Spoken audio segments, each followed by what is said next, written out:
A humanitarian crisis is rapidly deepening in Yemen, where millions of aid-reliant people have been cut off from assistance since Saudi Arabia closed the country's ports on November 5. Riyadh eased the blockade slightly following international outrage, but humanitarian officials say it's not enough. 3 UN agencies warned Thursday that the lives of millions were at risk if aid is not immediately let in. According to Save the Children, 130 children are dying every day. Together, we issue another urgent appeal for the coalition to permit entry of life-saving supplies to Yemen in response to what is now the worst humanitarian crisis in the world, reads a joint statement from the heads of the World Food Programme, UNICEF and the World Health Organization. The supplies, which include medicines, vaccines and food, are essential to staving off disease and starvation. Without them, untold thousands of innocent victims, among them many children, will die. More than 20 million people, including 11 million children, are in urgent need of humanitarian supplies that are currently blocked from entering Yemen. Riyadh froze the border in retaliation to an intercepted ballistic missile near the capital, allegedly fired by the Iranian-backed Houthi rebel group.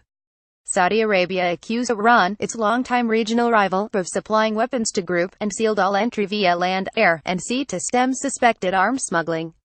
Crown Prince Mohammed bin Salman called the launch a direct military aggression that could be considered an act of war.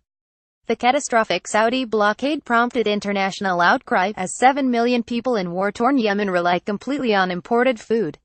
Saudi Arabia implemented a partial lift of the blockade on Monday, saying it would allow aid to enter government-controlled ports of Aden, Mocha and Mukalla. But the World Food Programme estimates that another 3.2 million will be driven to famine, and 150,000 malnourished children are at risk of dying in the coming months. Yemen has been gripped by civil war since a failed political transition in 2015, and its coalition government is backed by Saudi Arabia. The Houthi are backed by Iran, though Iran has denied providing them with weapons. Since the start of the war, more than 10,000 people may have been killed, according to the Associated Press. Nearly 50,000 have reportedly been injured throughout the conflict. Violence, famine, and the denial of humanitarian aid also threatens to exacerbate the fastest-growing cholera epidemic ever recorded, affecting nearly 900,000 people, according to UN figures. While numbers of new cases have declined for 8 consecutive weeks, the UN warned that if the embargo is not lifted, cholera will flare up once again.